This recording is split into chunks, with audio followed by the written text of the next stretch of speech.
Good evening to residents of KZN and I would say the whole country at large. My name is Chaplain Sean from the Indian Congress Party. And basically, if you look around in your areas, what is happening with crime and the spike in crime, with the CIT heist that's getting out of control, with human trafficking, and basically in your own homes with your stolen water meters, your copper pipes that's being stolen. So it's of great concern. So we have a proposal that this government has outlined now in the Gazette 52388 of March 28, which will have a significant repercussions for the security industry. Essentially, it will severely restrict the ability of private security companies to use firearms and other weapons for defensive measures. Under this new rules and this new laws, imagine you have to go to the relevant authorities to actually be trained in order to use a handcuff on a criminal. So I'm sure nowadays even a child can use a pair of handcuffs. And it is actually going to be one of the regulations that is set down. So, you're going to have to need training in order to do this. So some security companies that uses tear gas, water cannons, and other similar tools would also be banned or explicitly authorized, and permission would be needed to obtain at least 7 days before they make use of these tools. Now, if you look at the situation around you and what is happening, do writers give people permission to say when are they going to come and write and or burn tires at intersections and roads and robots? No, they don't. It's like when we're having anything with a political party, if there's 20 people and more, you have to go to Metro and basically obtain a permission in order to get this done. But if you are protesting and if you're having a right, so basically at the end of the day, you don't need these permissions. But now, how does this affect the security company? So let's give you a scenario and say there's a right that's happening here now.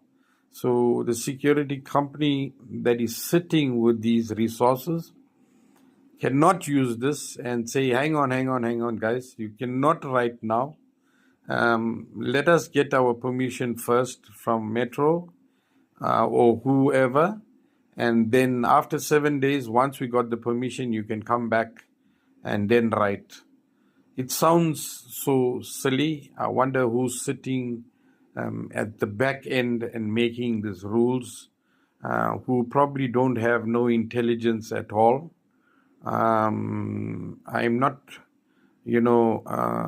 defaming them in any way, but I'm saying if you're a person that uses common sense, you would understand that, things like a riot can happen at any moment and you need to be prepared.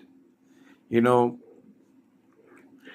when it comes to, like this protest, it's almost impossible for our guys, security frontline workers, to actually, help us in situations like this. What's more concerning is that security officers would be banned from carrying firearms at key locations such as your taxi ranks, shopping malls, hospitals, schools, which are typically high risk environments for security operations.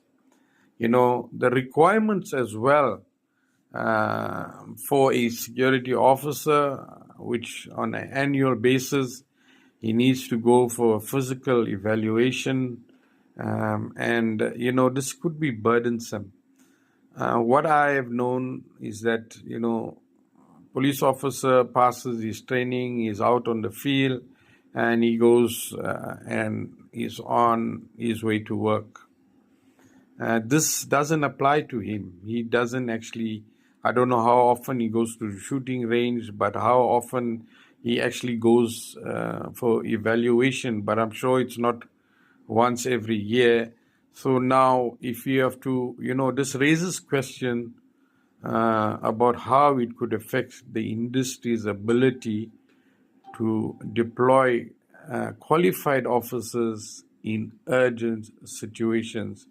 From a political perspective, these changes would significantly hinder the ability of security companies to protect civilians and their properties.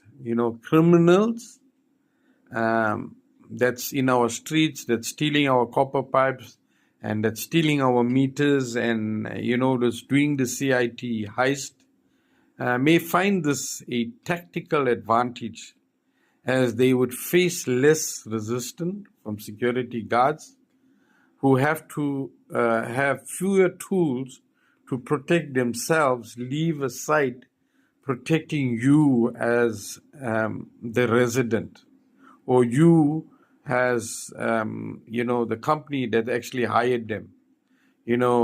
Would these private security companies being the first line of defense? When I say first line of defense, I mean, if you look at the response time of a police vehicle, and mind you, I'm not degrading them in any form, but sometimes due to resources and what they've been supplied with, it doesn't actually, qualifies them to actually give you a quick response. Sometimes it's an hour, 2 hours late, or there's one vehicle covering multiple areas, or they might not even come that day, they might even come the next day. But seeing that our security companies, I can tell you out there, we have some in our areas like Rusa, we have VIP and other companies that I didn't mention here. By the way, I'm not making any monies from the companies that I'm mentioning here, but I'm saying they are doing a splendid job in around Phoenix and Chatsworth. You got ProSecure and you got other companies there. An excellent job as first responders, and they are the first line of defense in this situations. These proposals may leave communities more vulnerable.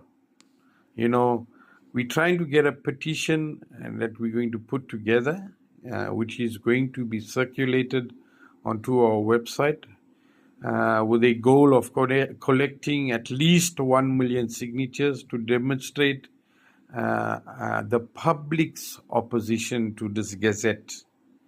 If you are concerned about these restrictions, it's crucial to raise your voice, sign this petition, and ensure your concerns are heard, as it will affect you as a normal citizen, where criminals would have a better advantage when it comes to you and your property and your children. So it's something to think about, or it's something to ponder on, and it's of great concern, guys. So we really need you to actually take part in this and actually, oppose this proposal, so that we can live in peace, in harmony, knowing that our first line of defense is not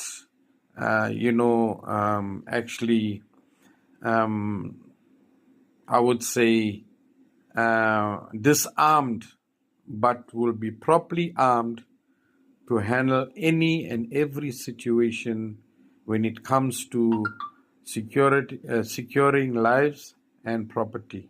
So I thank you, even as you take this as an important message out to you, and visit us at the Indian CP.co.za, the Indian CP.co.za. We would be getting this petition up on our website where you guys can go and sign, as it is a great concern. Thank you.